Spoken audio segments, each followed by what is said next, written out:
مدنی channel کے مقبول سلسلے جو کافی عرصے سے الحمدللہ اپنی برکتیں لٹا رہا ہے، احکام تجارت، جو ٹریڈ، انڈسٹری، کامرس، پروفیشن، ان معاملات سے متعلق مفتی صاحب ہمیں جوابات دیا کرتے ہیں، شرعی رہنمائی ہماری فرمایا کرتے ہیں۔ بہت بڑی فیلڈ ہے کہ لوگ اپنی جائیداد رہن پر رکھوا کر، اپنی مشینریز رہن پر رکھوا کر قرضہ لیتے ہیں، پھر سود چڑھنا شروع ہوتا ہے۔ محمد عمر قاری، اسسٹنٹ پروفیسر حضرت الدین زکریا یونیورسٹی ملتان۔ احکام تجارت بڑا مفید اور بڑا نفع بخش سلسلہ ہے۔ جہاں ضبط شدہ اموال کا معاملہ ہو وہاں سے دور رہنا چاہیے۔ میرا سوال ہے، میرا پینٹ کی فیلڈ سے تعلق ہے۔ مفتی صاحب سے میرا سوال یہ ہے کہ رنگ کے ڈبوں میں جو انعامی ٹوکن نکلتے ہیں ان کا حقدار کون ہوگا، پینٹر یا خریدار؟ مختلف پینٹ کمپنیز ڈیلرز حضرات کو سیل ٹارگٹ پورا کرنے پہ انعامی رقم یا انعامی گفٹ دیتی ہیں، اس کے بارے میں کیا حکم ہے؟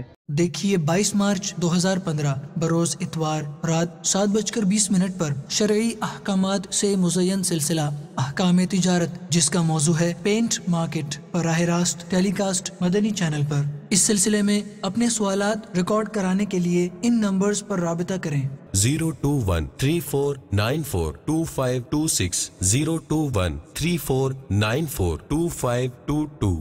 صلو علی الحبیب صلی اللہ تعالی علی محمد۔ مجھے اپنی اور ساری دنیا کے لوگوں کی اصلاح کی کوشش کرنی ہے انشاءاللہ عز و جل۔